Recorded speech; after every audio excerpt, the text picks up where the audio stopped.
folks, welcome to Myers Metal Detectors, located in sunny Tampa, Florida, where we sell nothing but fun and adventures, treasure hunting gear, and anything you can imagine for metal detecting. Give us a call, 813-237-1939. Happy hunting and dig deeper.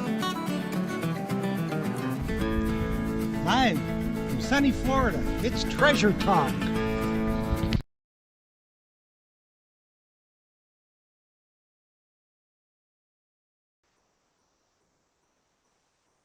Well, folks, it's Treasure Talk. It is indeed. It is indeed. How did we come with Kim? I have not heard.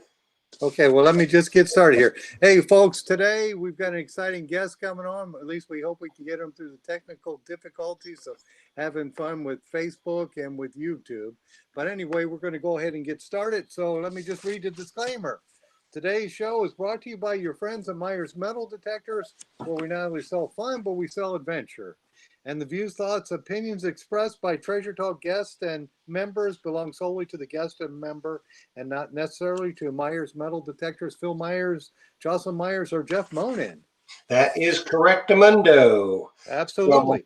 So, Kim, if you guys are listening on, I did send the link to your email, so click on the link, Kim, so you can come in and join us. Absolutely. I'm going to have to see if I can't find the email and his phone number and call him or something. So, okay, no problem. I'll just keep going with this, Jeff. And first off, I wanted to tell everybody the purpose of Treasure Talk is to promote the hobby of metal detecting / treasure hunting and to educate our members in a fun, informative manner. And today's show hopefully was going to be really fun once we get Kim on here, because the Fisher family has been, I guess, they're the most famous US family in treasure hunting. Did we get him? Yep, he is. Awesome. Here he is. Hey, Kim, how are you? Good. How are you? Hey, Kim. We're pretty good. Pretty good. All right. Well, awesome. We're glad we got you on here. It's funny, my wife's family is from Key West, and I'm wearing my Key West pirate shirt today. All right. Great. So we got a lot of pirates down here. Yes, you do. He's a pirate in his own right, let me tell you.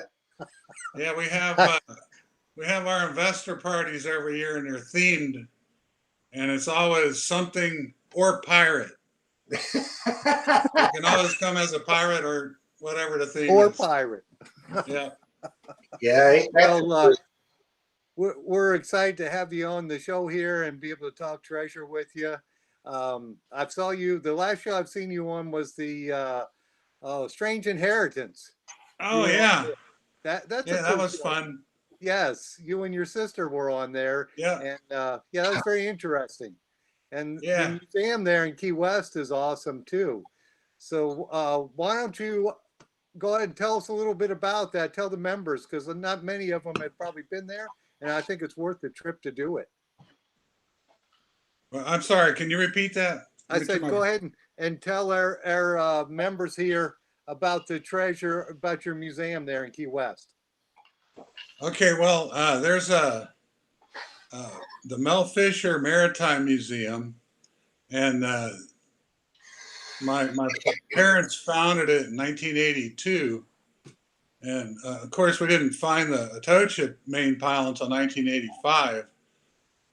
So they had already formed the society, and then in 1984, a year before, my father had purchased a beautiful building, and so we had a place to stash all the treasure when it came in.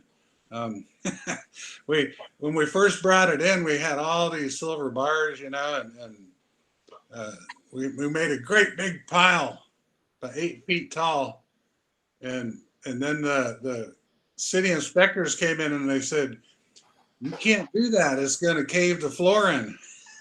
So we had to spread out the silver bars all over the whole floor of the museum. You could only stack them 4 tall. Yeah, I can imagine, because how heavy are those bars, each one? Each one's about the size of a loaf of bread and weighs 80 pounds. 80 pounds. we had about 1,000 of them. Oh, You geez. couldn't put those in that old galleon at the dock there, could you? I'm sorry, what? You couldn't put those in that old galleon you had there as the offices for a while. Oh, well, yeah, we could. I mean, just like the Atocha, they have ballast. They had 400 tons of ballast rock, and so when they went to Portobello and loaded this 47 tons of silver on board, they unloaded 47 tons of rocks. Okay, so they would keep the correct balance for the ship. So she wouldn't be top heavy or too low in the water. So they would just unload enough ballast stones or put them back on to make her just the perfect weight. Yeah. Awesome. Yeah, that old galleon, that was our museum for a long time. My dad went over and bought the ship in Sweden. The Swedish shipbuilding family had started out to build a replica Spanish galleon, and they built the hull, and then they lost interest and just made it into a lumber schooner. So my dad went over there and bought the ship and sailed it across down to the islands and with a load of cocoa and from Swedish chocolate, and sold that down on the islands and brought it up to Fort Pierce and converted it into a galleon. But then, that was in the early days when we didn't have any money. And so, I mean, we were struggling, we could buy fuel, but we couldn't buy groceries. We'd have to spear fish for dinner. But so we couldn't really maintain the galleon, and the tornado worms kept eating it away, and it kept sinking, and we patched the leaks with hydraulic cement and buy more pumps for it. And then finally it just got so bad that it just sank, and there was nothing we could do to save it anymore. Yeah, I read about that in Sid Jones's book, Sweat of the Sun, Tears of the Moon. He said he really didn't like going under and patching that on the bottom. Yeah. I remember once there was a big leak, and we'd go and we'd take like food dye and just squirt it. We know approximately where it was from the water coming in on the inside, and we'd squirt this dye and see where it got sucked in. And then I went up and I got a big ball of hydraulic cement like that. You know what hydraulic cement is? It sets up in like 5 minutes. So you mix it, it gets hot, and then you jam it in the hole and just hold it there for 5 minutes while the cement sets. Well, I took this big ball down there and I jammed it in the hole of my whole arm, and the ball went right through. I went a great big hole. So geez. we had to put a piece of plywood over and then patch it. But it finally we just didn't have money to do it the right way, So it finally went to the bottom. Yeah. Yeah. Well, go ahead, Jeff. No, I was waiting. We got some good questions, I think, Kim, that folks sent in, and they are really interested in some of this stuff. Now, I myself have been to the museum down there in Key West, and I just, I'm going around going, yeah, I want that, I want that, I want that. Well, I'd like to keep it all too, but you can't keep it all. We also have a museum on US 1 in Sebastian, Florida. That's a private museum. The museum in Key West, believe it or not, is not